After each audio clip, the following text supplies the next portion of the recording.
Do you limit your calorie intake? In the US, doctors recommend that for adult males, the daily intake of calories should be around 2,700, and for women, around 2,200.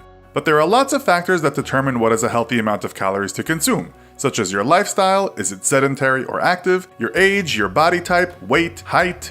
There are countless weight loss theories out there, but most people believe that if you consume a lot of calories and are not very active, your weight will increase. The rule of thumb is, eat a balanced diet and try at least to be a little bit active. Today we'll look at how you might best balance your calories. In this episode of the infographic show, how much is 100 calories? Don't forget to subscribe and click the bell button so that you can be part of our notification squad. We'll start the show how we start the day, with breakfast. The all-American breakfast of 2 eggs, sausage, toast, and some fruit is in the region of 600 calories. A healthy English breakfast, what Brits sometimes call a fry-up according to the BBC, is around 807 calories. This is similar to the former breakfast, but also contains slices of bacon, fried mushrooms, sometimes with baked beans and black pudding. It could be anywhere from 900 to 1500 calories depending on extras and size. The fried egg alone is about 92 calories, and a slice of white bread is about 94 calories without the butter. You can have 2 slices of bacon for 84 calories, and 1 fried pork sausage for about 88 calories. You can see how the cooked breakfast can be quite calorific once we start to supersize, which is often the case with the traditional post-night out English fry-up. For our 100 calories, we could have 2/3 of a slice of French toast or almost half of a 7-inch round waffle with absolutely nothing on it. Consider that you have to walk for around 20 to 25 minutes to burn 100 calories, and you soon realize a couple of waffles with butter, honey, or blueberries is going to take a lot of time marching around the park to burn off. But what about a healthier breakfast? A banana breakfast is okay, with 1 average size banana being about 88 calories. For 100 calories, you could have 1 large apple, 2/3 of a whole watermelon, or about 24 medium-sized strawberries. You also get all the nutrients a piece of fried bacon won't give you. For 100 calories, you won't get much muesli, only about 1/3 of a cup. You might want some milk with that, and for 100 calories, you get about 2/3 of a 9-ounce glass of whole milk.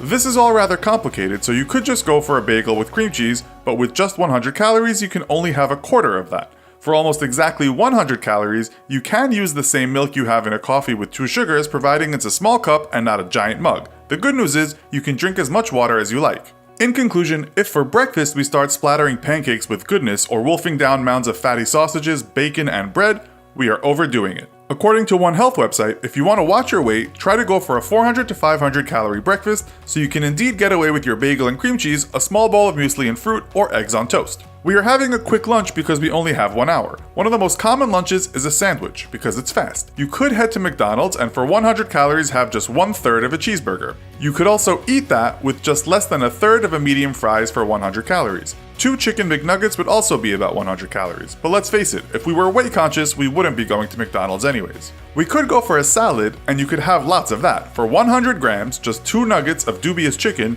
you could eat 30 baby tomatoes. 100 calories is also equal to 2 whole heads of lettuce or 4 medium-sized carrots and more than 2 regular onions. The problem is the mayo, and just a little bit of the stuff on a teaspoon is around 100 calories. A tablespoon of olive oil is a little more than 100 calories, so if you are watching your weight, go for vinaigrette and pepper. 100 calories of the former on your salad is way too much, and 100 calories of pepper at around 6 calories per teaspoon would make you feel ill. For an in-between option, you could have a 100 calorie baked potato, or half at least. You'll want butter with that though. You could lather it with 3 pats, those small plastic packages, of butter for just over 100 calories. You could have half a tin of tuna on your potato too, which is almost exactly 100 calories. Unfortunately, you couldn't have very much cheese, as just a 1-inch cube of cheddar cheese is about 68 calories. That's much less than you usually see on a baked potato. Even a cheese slice with a small strip cut off is 100 calories. This pretty much counts out pizza, as just 1/3 of a slice of a Pizza Hut pepperoni pizza is a little over 100 calories.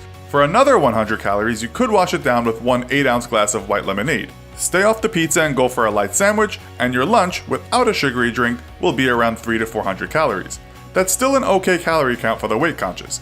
Dinner is where it counts, especially as many people don't do very much after dinner. Let's start with a large meal, perhaps the British favorite of an Indian curry. Well, as it has about 1500 calories in it, for 100 calories you could maybe have a small spoonful. These are usually eaten with naan bread, and just 1/5 of one of those breads is 100 calories, while half a bowl of white rice is also 100 calories. For the same amount of calories, you could have 2/3 of a small can of beer, or about 3/4 of a glass of wine. We could put it another way, and just say that a meal at an Indian restaurant has just wrecked your diet. According to one website, Thailand's famous pad thai noodles is also just as calorific as an Indian curry, although it's usually served without bread or rice. It could get worse though. You could go to an Italian restaurant and get the fettuccine alfredo, which in the USA at least can be as much as 2,300 calories. A few strands would be equal to 100 calories. This is why the Center for Science in the Public Interest once called it a heart attack on a plate. Maybe we should eat at home. For as little as 100 calories, we could have a 2-ounce portion of salmon. That's not much, so we probably need to eat another 50 calories worth. We need to cook that in olive oil, and 100 calories of the stuff should do the job. We already know we can have a baked potato and a knob of butter with that for a few calories. Salt has 0 calories,